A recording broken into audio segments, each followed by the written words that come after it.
Hey you, welcome to this video where I will help you out how to choose between NinjaTrader or Thinkorswim. And before starting this video, I will tell you two things. And the first thing is I won't tell you which application is better. I will tell you which application fits you the best because NinjaTrader and Thinkorswim are both great applications. The second thing is I made more than 1,500 videos about crypto, settings and stuff like that. So I will tell you with my experiences on both applications which one fits you the best. So let's start right here with the main focus on NinjaTrader. And the main focus on NinjaTrader is for futures trading.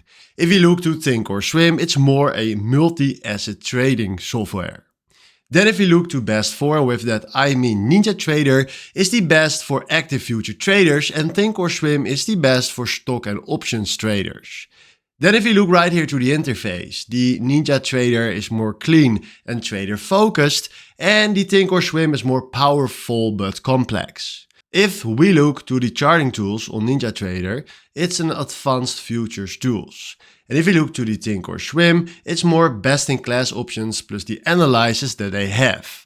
Then if we speak about fees and trading costs, NinjaTrader depends on setup trading costs and Thinkorswim has low and $0 on stocks.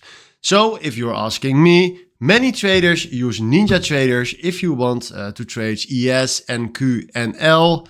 So if you want to trade stocks and more options, I recommend you to use Thinkorswim. And if you want to trade ES, NQ or CL and care about order flow and future executions, I recommend you to use NinjaTrader.